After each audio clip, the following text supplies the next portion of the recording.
All right. Oh, good morning once again. Thank you everybody for joining me on a Friday afternoon. It's very nice to see all the familiar faces return. And again, we're so sorry to hear about Joyce Ryder's passing over the summer. And to this day, I still um, am not sure of what happened, but she will definitely be missed. However, we have an amazing woman that is continuing her legacy here. No pressure, but we have Tracy Caruso, and I've known her for several years. She was one of my members at the Delray Beach Club, and I remember her greatly because she came over all the time, lending me these books and telling me about all the great books that she read. And I was so excited. I actually asked her before I knew about Joyce Ryder to come on board and be our facilitator. So as unfortunately as the circumstances may have, she's going to be working, visiting us every month, and we'll see about maybe having her come in person, and maybe we'll stream live to Zoom. So that might be fun if we all return in season. So in the meantime, I am so happy. I'm just going to hide my video. I'm going to work with the person that is in the other Zoom room. And Tracy, thank you so much for coming. And you can introduce yourself and take it from there, okay? Okay. Hi, everyone. I'm Tracy Caruso. It's so great to be here. And I'm very sorry about your last facilitator, Joyce. And hopefully I'll make her proud. Otherwise, she might come back and haunt me. It is Halloween season. We don't want that to happen. But I'm very glad to be here. I tried to choose a lot of books for our season that were that are somewhat popular, that are 2020 or 2021 books, but all different kinds of that hit all different types of subjects that really go with a lot of trends. So just to tell you a little bit about me, I know that you probably read my bio or maybe not. I live in Delray Beach. I'm originally from New York. I grew up in Manhattan. I in real life, what I do is I own an executive office suite business. I own some commercial real estate on Atlantic Avenue, and it's a business of executive office suites that cater to businesses that have offices with 1 to 4 people, and I rent those out to various people. And that's what I actually do in real life. I'm also on a county board for Palm Beach County. I'm on the Housing and Finance Authority. So we work with things like affordable housing to give to those in need. I'm the former chair of the Historic Preservation Board of Delray Beach. So I've done some interesting things. And some of you, I'm not sure if you recognize me or remember me, I did dye my hair red. I was blonde until fairly recently, but I like to mix it up once in a while. I did run for mayor of Delray Beach. I'm the one who had the pink signs up that said Caruso. So I did that pretty recently. I'm also married to a state representative named Mike Caruso. I have 7 stepchildren. It's true, 7 stepchildren, but they're all grown up now.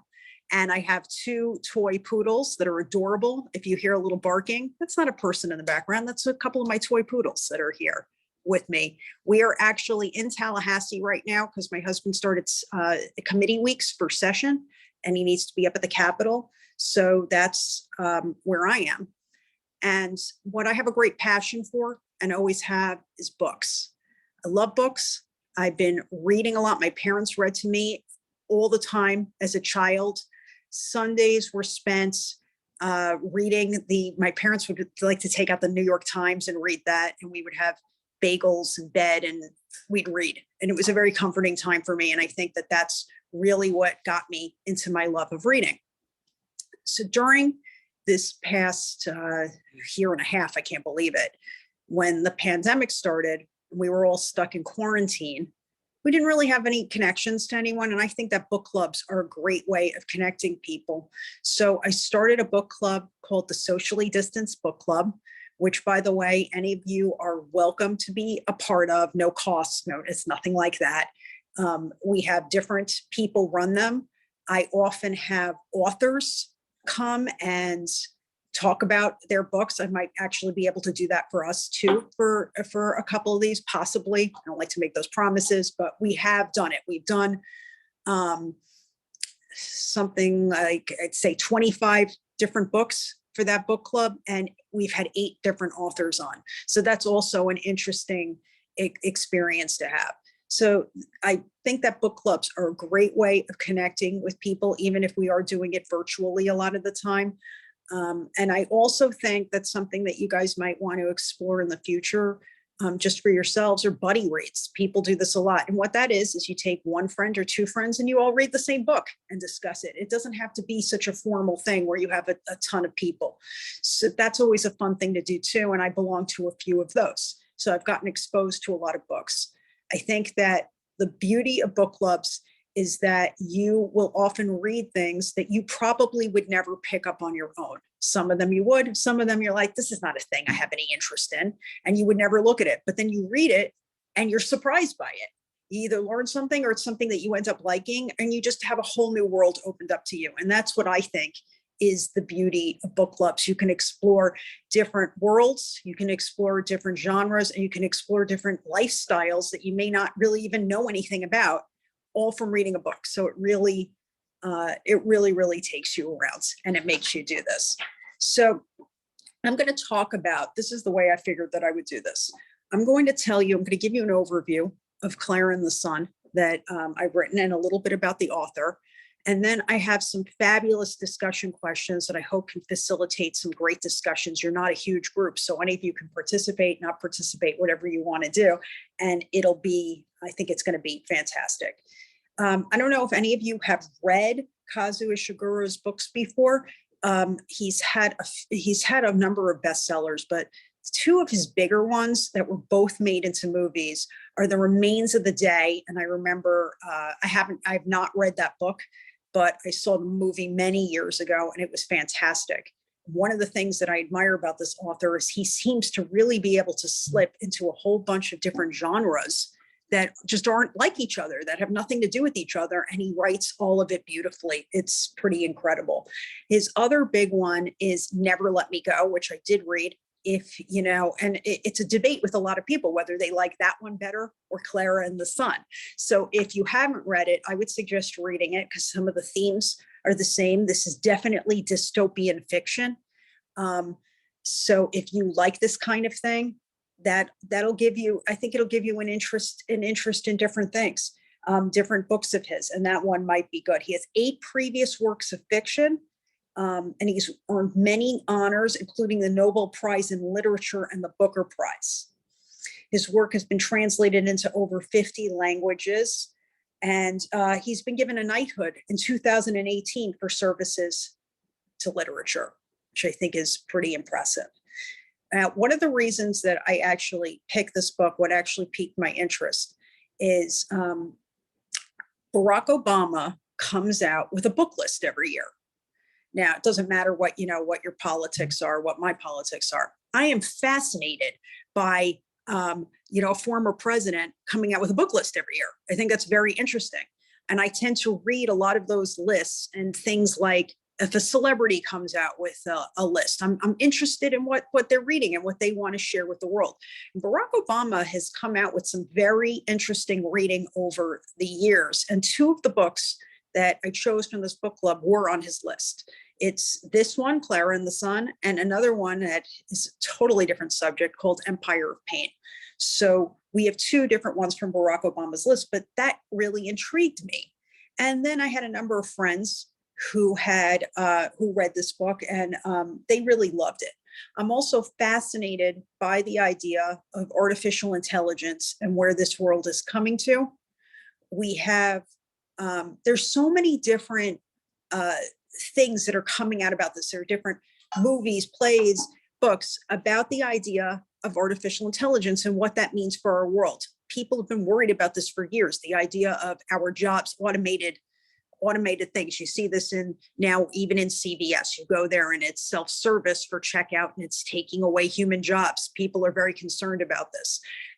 The idea of, I have a friend, this is going to sound very bizarre, but he works with a Japanese company, that creates these little robots that work as concierge robots in buildings. It's crazy, but it's true. You go into the building, and instead of seeing a doorman there or concierge behind a desk, you see this little robot that actually scans you and is able to see if you're if you are on the sexual predator registry. It can tell all of these different things about you, and it's actually very protective of the building. And it was fascinating the way he described this to me, about how it was built to have a certain voice that seemed non-threatening and also non-gender-like. So it wouldn't seem like a girl robot or a boy robot. But, these things are actually happening in our world. And it brings to mind different questions, which is one of the themes of Klara and the Sun. When do these things become human?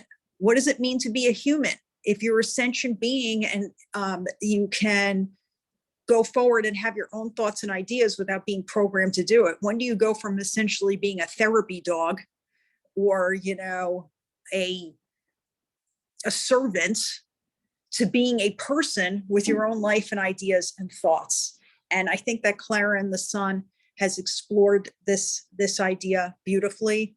And I also have some other recommendations for you that I'll tell you afterwards, that you might want to read and see, that explore these ideas as well. And maybe you have some for me.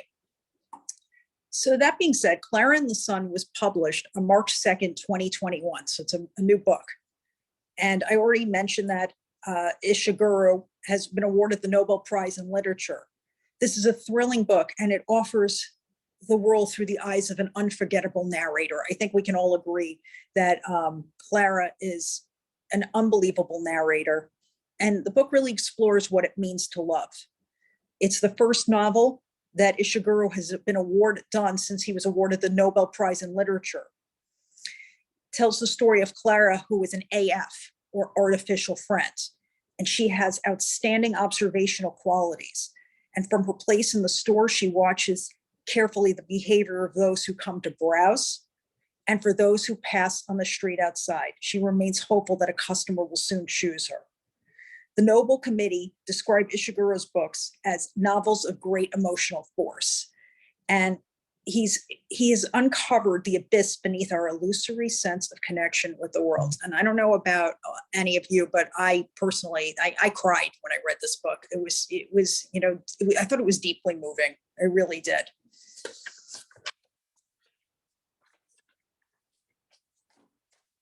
Klara and the Sun is dystopian science fiction, and it's set somewhere in the United States in the near future.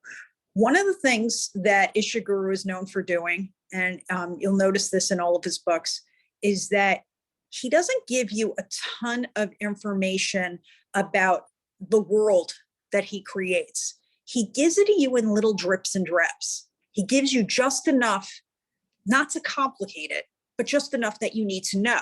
So you can tell from reading this book that we're talking about a world that looks and feels very familiar. It's not so foreign that it's, a ton into the future, but that it's sometime in the future. But, you figure maybe 50 years, maybe.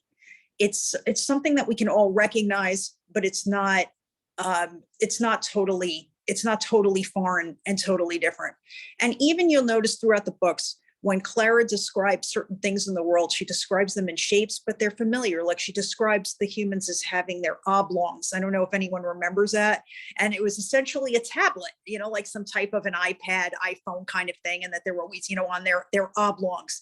So it's definitely a familiar feeling when you're reading this novel. The novel's narrated by Klara, who's an android, who's designed to be an AF, an artificial friend, to provide companionship for children. The story follows her experience as an AF to a sick girl who has been lifted, which means she's had her genetics altered for better academic performance, which is what the wealthier parents choose to do in this book's world in order to enhance academic performance. Without it, the children have minimal education and professional opportunities. So that's an interesting thing that the book explored too, the idea of wealth and class and the haves and the have-nots, because if you lift your children, they have the ability to succeed in this world, and the unlifted ones tend not to. They tend not to even be able to go into school. When they get into the thing about her neighbor Rick, there's one university that accepts these unlifted students, and I thought that that was a very interesting idea. But as we start to learn from reading this book, we know that the students that have been lifted, that there is a downside to lifting, and that this genetic mutation can make people sick. You can have side effects. You can be sick, and you can even die from doing this. So that all becomes questions too. When is it right to interfere? What is the better choice to make? Because you are taking some risks. And I think that we've all been there in life too, when making certain decisions. And it starts where this book, this is what's also very interesting about this book. It resembles real life today in certain ways that the author could not have predicted. This book came out in 2021, but he wrote it before the pandemic. And it's eerie because the children take classes online with online tutors, and they have little opportunity to socialize, which sounds very much like our world now. I mean, isn't that what's happening now? Kids are taking, they haven't been able to go to school. They're taking their classes virtually, and that's how they're learning in this world. And what is the big complaints? How are these students and how are these kids going to learn how to socialize with other people? They're never around them. And that's the big problem in this book. So their solution in this near future is to have these artificial friends, these AFs, because it gives the children companionship. So again, it's a wealthier thing. You'd have to be wealthier to buy these. And that's what the parents do here. They buy AFs to keep the children company. Klara begins this story in an AF store where she is cared for by manager. And I thought that whole part of the book was very interesting too, because it could have taken a very dark turn with how they were treated in the store. I kind of half expected it to be that way, that she would be living in the store and that the AFs would be treated really badly, but they weren't. Because one of the things that we come to see is that the AFs do have certain, what we would think of as emotions, but they don't feel certain things such as loneliness. We come to see that they understand it, but they don't seem to feel it themselves. Their special time is when they're placed in the window. The manager revolves the AFs in the window, and they take, and that's what they love to do. And one of the reasons they love to do it is because they get their energy and they live because of solar power by the sun. Klara is particularly observant, and she's adept at analyzing emotional cues, which is one of the things that the manager says. Because AFs are solar powered, Klara comes to view the sun as a godlike being with special powers. And she does this, her proof of this is through her observational abilities, which it's interesting because that's the way we certainly do a lot of things in real life, isn't it? You see something and then that's what it is. You've experienced it. So she sees a homeless man that she calls Beggar Man wake up, and she mistakes that for something that the sun has done. She feels that the sun has brought him back to life. And that's her proof of the magic powers, because she thinks of it as a healing miracle. Also, Klara comes to, from her life and what she's observing in the store windows, there's a machine outside of the store that blocks the sun and creates pollution, or as pollution as she knows it. And because it blocks the sunlight, she views the machine as bad. She calls this the Cootings machine. Now, while Klara's in the store in the beginning, you first start to worry that she's not going to be bought. Why? Because the recent machines, the recent AFs are a B3 model, and she is the lower B2 model. So you think, oh my God, who's going to want this? But one day, after being visited by several children, she's visited by a special girl named Josie, who takes a liking to her. And Josie, you get the feeling that one of the reasons that she likes Josie is because Josie likes Klara, rather, is she's not, she's got some issues herself. And I think that she feels for Klara and she bonds with her. And it's like, even though you're maybe not perfect, you're You're the perfect one for me. So she really takes a liking to Klara, and she looks through the window and she makes a promise to her. She motions to her that she's going to come back and buy her. Josie's exhibiting signs of illness, and that's what we were talking about children being lifted, and that's why she's exhibiting it. And again, the illness can result in death. So Josie and her mother, Chrissy, later returned to the store. And this is our first indication of what is really to come in the book, a little foreshadowing of events. Chrissy asked Klara to imitate Josie's walk. I don't know if you guys remember that, but it was a big thing. She asked her to imitate it, and it's our first indication of what's to come. And she does a very good job at it because, again, Klara has amazing observational abilities. So they buy Klara and take her home. Klara's very happy. She learns the particulars of the house that they live in, and she gets to know the oddly named Melania, the housekeeper. I think that's very funny that that's her name, but it is. Melania is wary of her. And she also meets Josie's neighborhood friend, Rick, who's an important character in this book. We don't have a lot of characters in this book, so they each have their place. Rick, the interesting thing about Rick is the neighbor Rick is from a family that is not so wealthy, and he has not been lifted. So he is unlifted. And in this society, we come to soon see that being unlifted, you really are like a second-class citizen. Rick goes to Josie's house for a get-together because the parents also set up these things for their children too, to try to integrate it, which is another thing you could see really happening these days. Like, let's do these specific things so that these children can get together and know each other. And what you see is a little class warfare going on there too. Rick is treated badly. He's treated, like a second-class citizen. The other ones are wealthier. And on top of it, they make it very uncomfortable for him, but they also make it bad for Klara because they make fun of her because they all have B3s and Klara's a B2, and they even joke about taking her and throwing her around the room. Klara doesn't react in a very odd way. She even explains it away because she's not going to really have reactions to being bullied because she is an artificial friend. So she tries to understand it in her own way by describing it as their form of loneliness. But what you really see is a superiority incident between the haves and the have-nots. But Klara and Rick bond over this. Rick defends her during this time, and it bonds them in friendship. Chrissy takes Klara then on a trip a little down the road in the book. But she doesn't take Josie because the illness is getting worse. And while they're away, Klara learns about, Chrissy's feelings about parenting and how difficult it can be. And you're getting the feeling because she's got choices that she has to make, as all parents need to do. And Klara also learns about Josie's older sister, Sal, who was lifted and had the same illness as Josie did and died.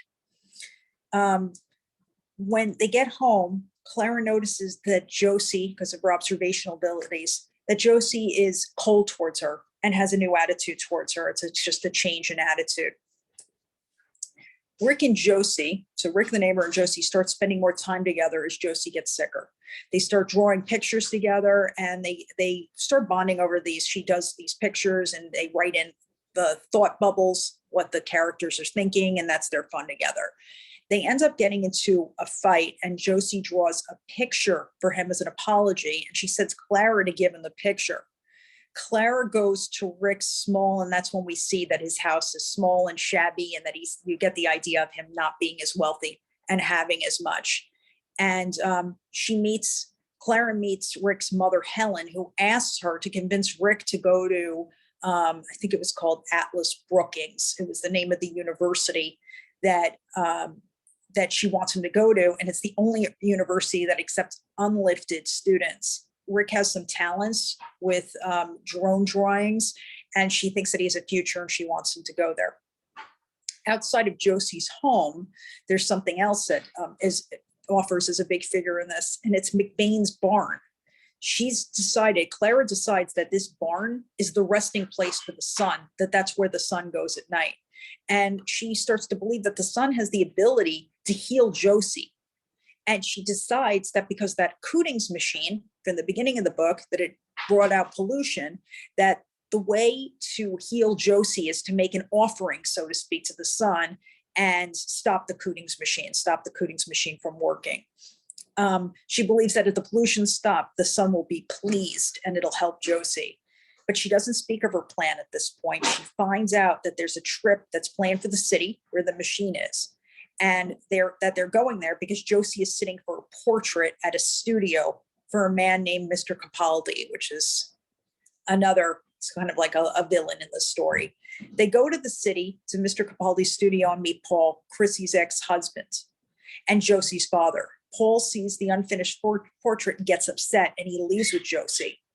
And that's when Klara learns the truth about the portrait. And that's when we learn the thing, that the foreshadowing of events from the beginning. The portrait is actually a 3D rendering of Josie. And the plan is to transfer Klara's consciousness into the model in the event of Josie's death, and then to have Klara live as Josie. And Chrissy expresses mixed feelings about this plan, and they end up leaving. But it's the idea, this all goes to the whole thing. I mean, is Klara a person, so to speak, in her own right? Can you do something like that? It goes into the idea of the soul and what that possibly means. Can you really replace someone?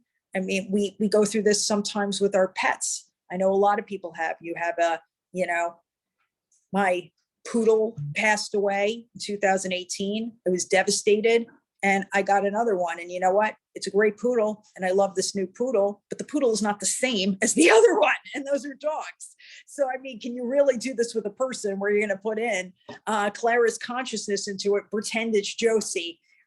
It's a big thing, but they really think they can do it, because they think that if she acts this way, and people do sort of desperate things. This is sort of like when people clone their dogs, and they think it's going to be the same thing, even though it's really not. It might look like it might seem like it, might behave like it, but it's not exactly the same.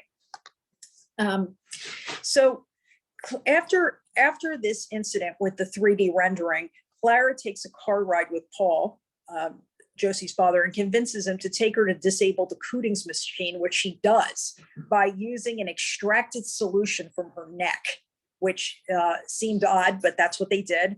But the next day they drive by and there's a new Cooting's machine. It's been replaced. So she's quite dismayed by that.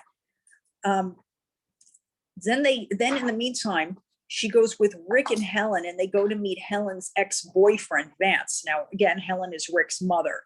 Vance is on the scholarship board of that university that they want to get into, and Helen wants Rick to attend.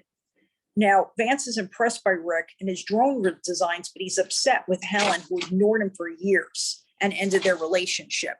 So they have to go into a lot with, again, it explores the ideas of loneliness and what it could be, and that, the haves and the have-nots. He has the ability to do for someone, and he's like, I'm not going to, because of what happened with us.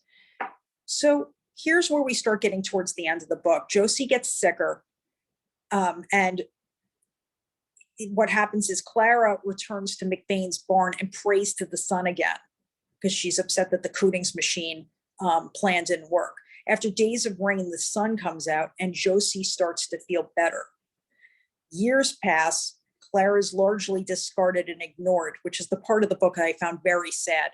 I don't know if you guys remember this, but they just really ignored her. And she puts herself in a utility closet. She just starts hanging out in the utility closet. Josie does, and you see in an act of kindness, she builds like this little step up so that Josie can look out the window and see what's going on. But that's how, Josie's really not a part of their lives anymore. Klara's not really a part of their lives anymore. So Josie's better now, and she gets ready to go to college, and she and Rick have grown apart, but they do remain friends. And Mr. Capaldi, the one who built the 3D model, ends up visiting Chrissy after Josie has gone to college and proposes a plan to dissect Klara for scientific research. It shows you how much of a person that he finds her to be. She politely declines, and Chrissy makes him leave. The novel ends with Klara's slow fade, which I thought was a very interesting idea, that she has a slow fade. So they actually have it's the idea of getting, sick at the end of the AF's life, just slowly fading into nothing. She is she is living in a junkyard now. That's where she is. And she's having her slow fade. She's immobile but content. She's even gets an offer to be moved to an area with other AFs so that she can be them, but she doesn't want it. She's content because again, she doesn't really have that feeling of loneliness. She had her purpose and she wants to be alone to have her slow fade. So she's there with her fading memories. While she's in the junkyard, she gets a visit by her old store manager. And Josie tells the manager that she doesn't think that she would have been able to replace Josie. So she's had time to think this over. And that's really the end of the book. I think it was a very powerful story with powerful themes. The main themes in the book are really, what does it mean to be human and have a soul?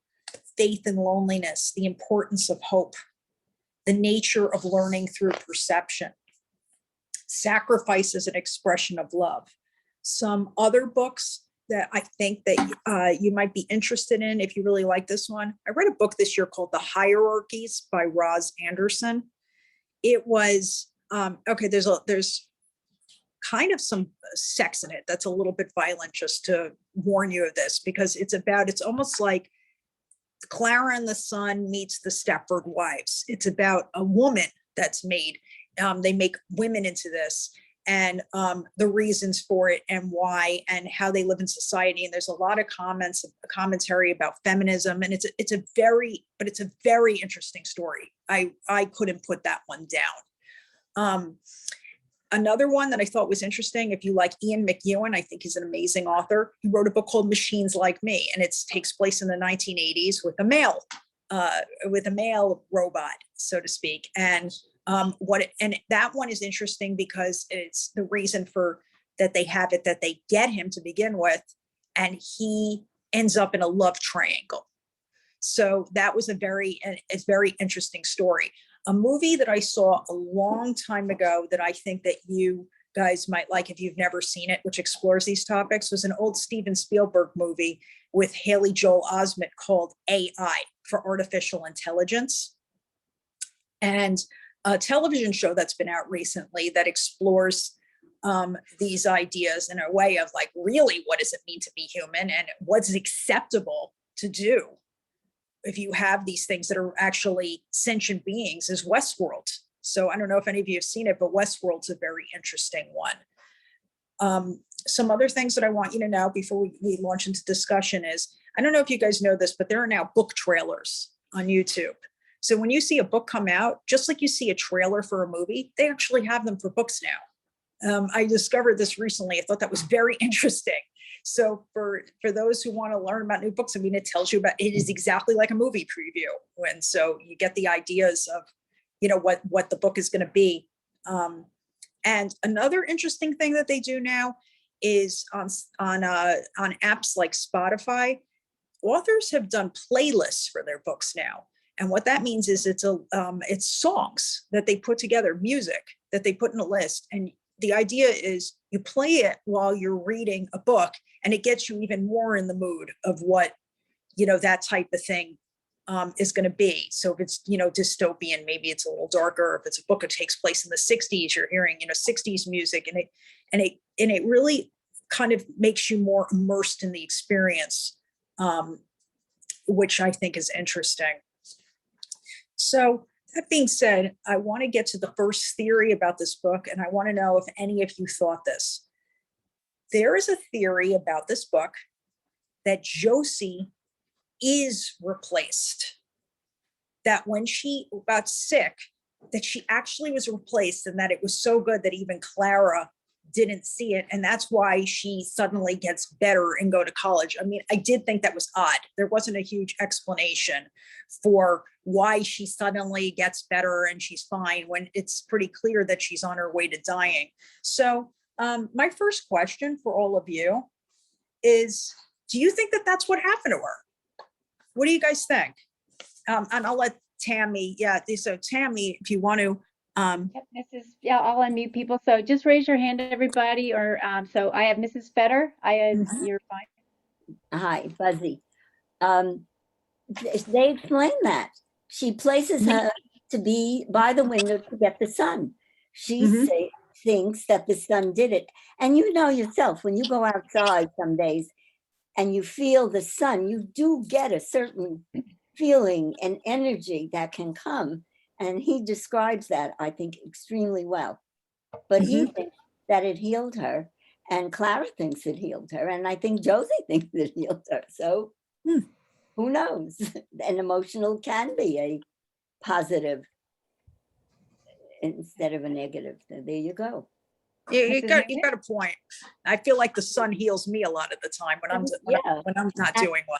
and the second part about lifting is we're watching the news now, and you have those people that were lifting their kids into colleges. They didn't bother educating them. They didn't bother doing a lot of other things, but they Mhm. were paying their way into lifting. Mhm. Mhm. That's very relevant. Very good point. Very Yeah. good point. Mrs. Newman, you're next.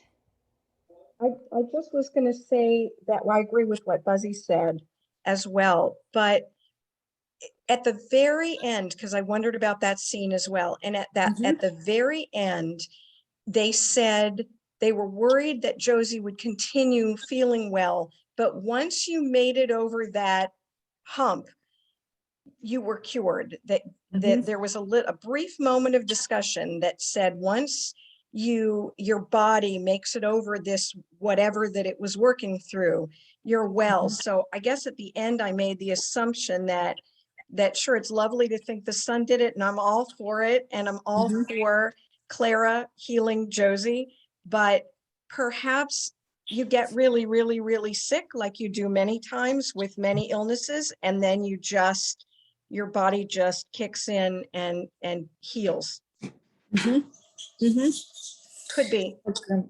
Well, I personally, I reject the theory of that even though it's an interesting idea, I reject the theory that, that Josie was replaced, but it was interesting. I mean, there was that scene where they showed that the mother came to see her and she was, wearing black. So I could see why they would think that there was some sort of implication that that's what had happened.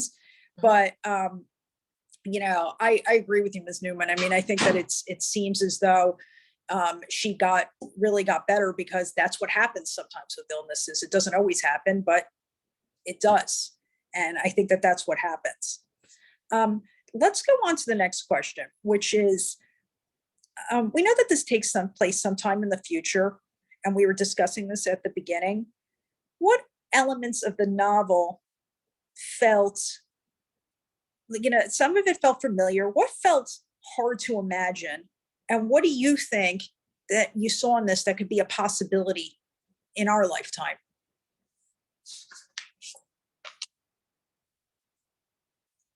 No one has an idea. And none of this stuff seems to you like it could happen. Do we think any of this could happen?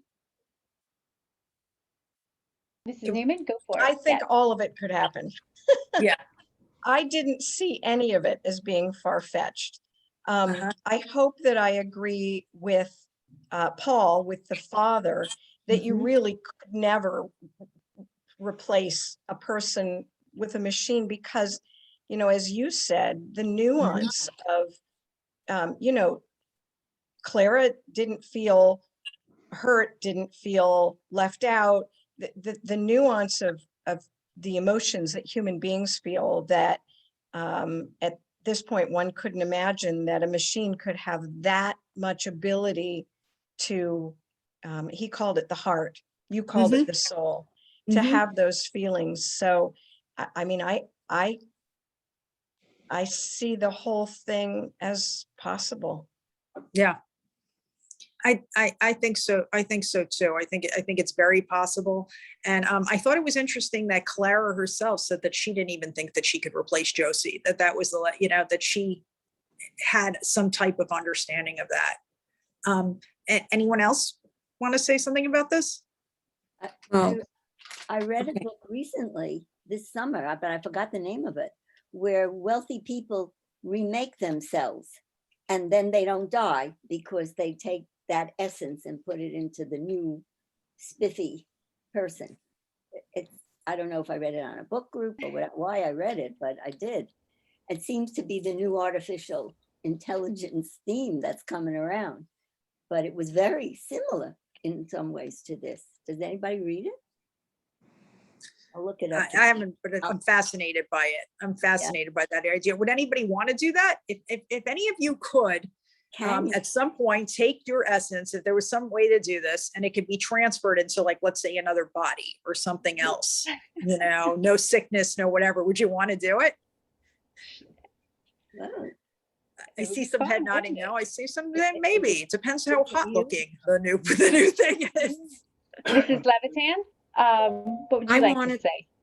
Well, he's describing a world where the rich people can afford to buy their children an artificial friend. Mhm. And, when you look at our world, there are people who can't afford to buy their children iPads. Mhm. So they're at a disadvantage because the iPad is what they're using in schools. And through the pandemic, as we know, that's the kids were sitting in front of computers. And if a family doesn't have a computer or can't afford a computer, they're not lifted in in the sense of what we understand. Mhm. And it's quite frightening, but it's actually happening. He's describing a world that we are actually experiencing, never mind the pandemic. Mhm. And this whole idea that artificial intelligence is going to take over from human beings is something that's really, really being explored.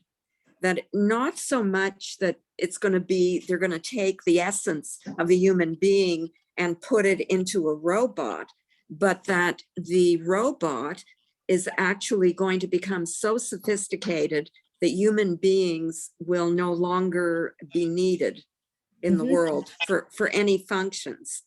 And I'm reminded of Stanley Kramer's 2000 Odyssey 2000, whatever that movie was called.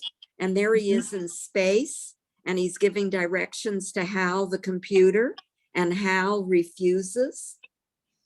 So, we might be closer to this. It's a scary than we thought. think. Ishiguro is describing artificial intelligence in one way. He's made it benign. But if you read what's actually going on in the field of artificial intelligence, it's quite scary. It's very scary. Yeah, I agree with you, Ms. Levitan. I mean, I think it's terrifying, the idea that, it's the thing that most people don't think about, the idea that when do they become so sophisticated that a machine says no? And then they want to do what they want. Then that's it for us. They're stronger, they're better. I'm going to give you another example. I was given a gift of the Echo Dot or Alexa.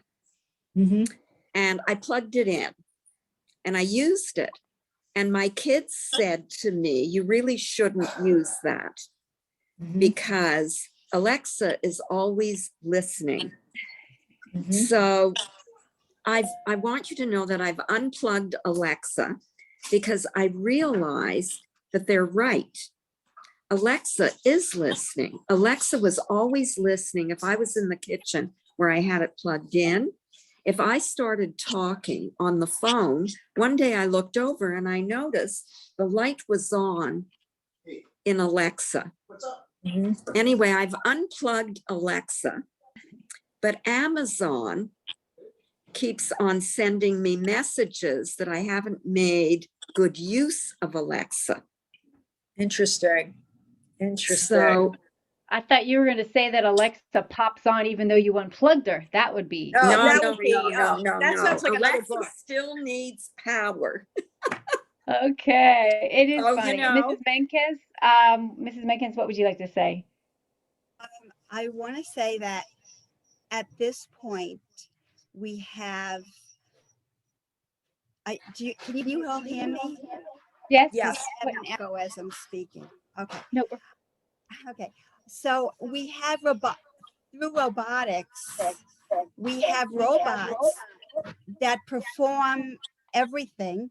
We have hands that are robotic, that are through surgery are attached. And we're moving part by body part to replacing limbs that are, have been lost, for example. So I think that the next step would be to work maybe in the future that doctors and scientists, robotic experts will work on the brain. And through that, I think that it's very possible to have a Klara-like being.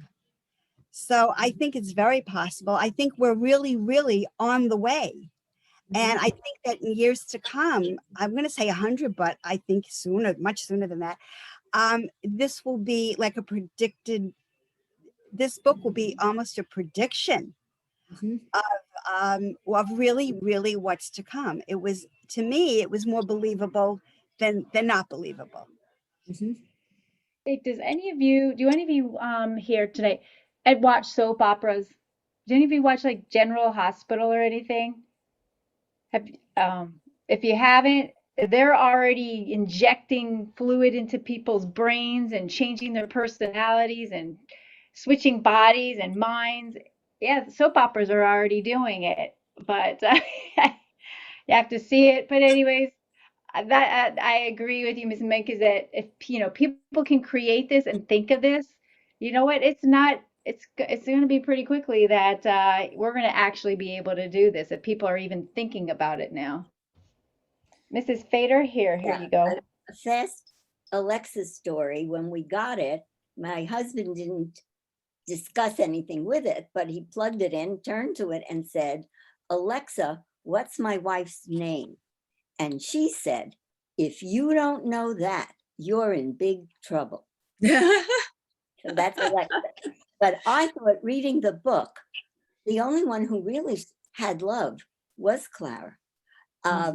Josie went and got her, promised her, "I will never treat you badly. You'll stay with me. You'll be in the room. I'll give you everything that I'm living," and so forth. And then she ends up in a closet. Yeah. So that was part of it. The relationship with Rick, they were going to be forever. Both of them, they were young. They were unhappy. Yes, that was one area, but there was not such love. The one who had love was Klara, and she was willing to take part of her juice, whatever that was, and give it. It weakened her, but she did it out of love. So I don't know if anybody else saw something like that in it, but that's how I saw it. I think it goes with the idea of, what it means to be human, because it seemed like the AF who was on, it was not human, expressed a lot of humanity. I mean, it really did. Although you can also look at it as she had a certain life purpose that she was given, right? She was built to be an artificial friend. And so she was doing her job, so to speak, as well. So it's hard to look at it, but it's sort of like the actual humans in this book. A lot of them did things that you kind of look at as somewhat monstrous. So it's hard to think of them, but is it just because someone does something and it's good or right and wonderful, is that more human necessarily than someone who does bad things or is jealous or is cruel or whatever? Those are human things too, even though we don't, like to think of it. It was like, Klara was kinder.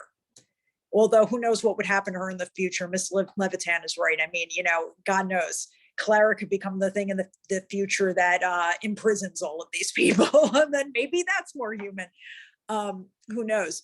Something I wanted to tell you guys is, remember that this is actually classified as science fiction.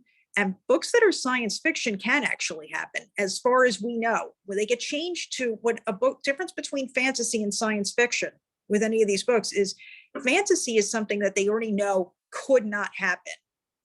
That it's made up, that it can't happen, it's not possible. But for books that it's a possibility that something like this could happen in the future, that inventions could be made, that it could whatever, until it's disproven, it stays as the science fiction level.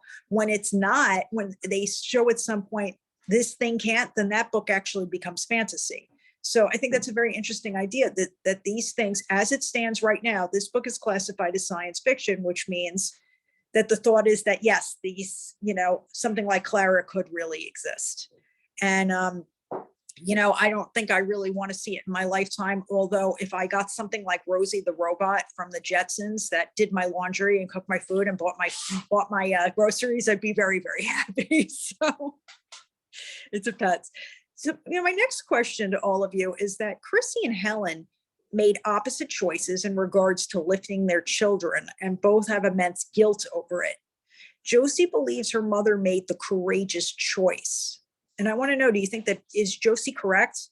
And was Helen's choice made out of cowardice, being too poor to do it, or something else? What do you guys think about the choices of lifting or unlifting? I'll address that. It brings me back to that, the comment that I made earlier. Helen didn't have the money to lift Rick. That was, again, the problem, money. And it really makes you sad, because that's mirrored in our society with the way we've set up. People don't have the money to send their kids to university. They don't have the money to give their kids the little extras. And we've entered, like, we might not think that we're going there, but we are entering, because of the pandemic, the world of the vaxxed and the unvaxxed. So second, and computers have played quite a role in setting up the society that is evolving, because all the misinformation is on computers. And so we can say, well, it could never happen, but we are actually witnessing it. We are living through it. And you just have to, that's part of the sadness of this book. And what I really liked about the book was how he infused emotion into it. I mean, every page I read and I thought, oh, isn't this awful? I mean, I was so involved with Klara, the machine. I wanted Klara to be successful, and then to end up in a junkyard. So sad. Unbelievable. And through technology, she's being replaced. The AFs are being replaced because they're able to make more sophisticated models. And the other one that I want to tell you, I told you about Alexa. Now there's Roomba. Now the advertisement for the Roomba, for those of you who don't know, it's that little machine that does your cleaning, that does your vacuuming. And evidently they're coming out with models now who recognize the need of the household and will now be anticipating your needs. That's terrifying. So you see, we are allowing machines to take over our everyday life. And we expected it because we think, well, it makes everything easier. And you made the joke about if a machine's going to cook for me, I love it. Do my laundry, I love it. But we don't realize. Maybe also a foot rub. I'm thinking that Roomba can really anticipate my needs. That Roomba knows that I need that foot rub. Roomba only knows cleaning. Ah, okay. Anyway, that's all I'm saying. Mrs. Fader, you wanted to say something, and then Mrs. Newman? Oh, I was going to say, you can't knock cleaning, but I think Helen could have gotten the money. That was choice. She had a sense of righteousness almost, but that guy was waiting for her. She could have gotten him, and she got him instantly the minute she wanted it. He was there and he had the money. So that wasn't the issue. It was her feeling about it. And she thought it wasn't right. Yeah, a lot of these things, I mean, even there was a movie a number of years ago called Gattaca, and it had Ethan Hawke and Uma Thurman, and it was the idea of one being superior or not, and the idea of genetic modification. And we're seeing a lot of that now, and it brings up a lot of things about what's okay and what's not. People have designer babies now. I mean, people are doing things for, in vitro, and they are deciding who lives, who dies, what's an okay genetic mutation to have, what isn't. And they're working up to doing things like what genes make people smarter and can win Nobel Prizes, and move on for that. And it brings to mind the question of, nature versus nurture. How much of it is really inborn? How much of it can you learn? Are we taking something away by not letting things happen naturally? You look at someone like Beethoven, I think we've all heard, he's very poor, blind, deaf, I think disabled. There was a lot wrong with him, and the genius that poured out of him, he's the exact person that in the future we would never be allowed to even exist, because they're gonna mutate those genes out of people. Anything that's could be a terrible pre-existing condition, they'll get rid of. And it's a very interesting dilemma about what that means for us as a society, and who's good and who's bad, and what's acceptable and what's better. One thing that I wanted to tell you about this book, that I know if you guys know, it has actually been optioned as a movie. Klara and the Sun is going to be a movie. Oh, So I'm going to ask a question that I often ask during my book club meetings. Who would play Klara in the movie? Who do you guys see as Klara in the movie? that little English girl. She's in, I think, was in Remains of the Day, not Remains of the Day. She was in a lot of the Jane Austens. That very thin little adorable girl. Keira Knightley. Keira Knightley. Yeah, I could see that. I could see her as Klara. Yeah, look at that. You came up with it immediately. Anyone else have any ideas for any of them? For it could be for Rick, for Chrissy. Does anyone have any ideas of who they would see in these parts? Well, that'll give you guys something to think about. Yeah. I wanted to also tell you guys that I created a new Instagram account where I'm going to be putting a lot of books on that I read. So if any of you are on Instagram, you can find me at Reading with the Redhead on Instagram. That's a big commitment to hair color, so I guess I'll have to keep this for a while with Reading with the Redhead. So you can follow me on there. You can, Tammy can also tell you how to get in touch with me. So if you want to talk about some things in between, or discuss some buddy reads, or be part of my book club as well. If you want to do some other things, you can do that. We usually do them on a Monday each month, and it's also virtual, and it's done a little differently than this. There's more participation from you guys involved. I don't run every one of those book club meetings. Basically, our rule there is someone reads a book, they like it, they love it, we all agree to read it, and then that person facilitates it. But you never have to do that if you don't want to. But it gives you a lot of different perspectives. And again, I have authors on it. So my last question for you guys before we call it a day is, did anyone not like the book? You guys all loved it? This was a good choice? There was somebody, I encountered one member the other day that I was, loved it. You she's didn't not like on it? the book club. Yeah. I was going to Anybody? say I loved it, and one of the things I loved about it, I've been in a lot of book clubs, and one of the biggest comments that we've ever had, often, is we needed a big red editor's pen because they were too wordy, and that happens a lot. I loved the way Klara in one word would describe things, so there didn't need to be sentences like angry face. He had his angry face, or she had her, and you got the scene immediately. It was one or two or three words, and you knew exactly what you were facing. And I just absolutely loved that.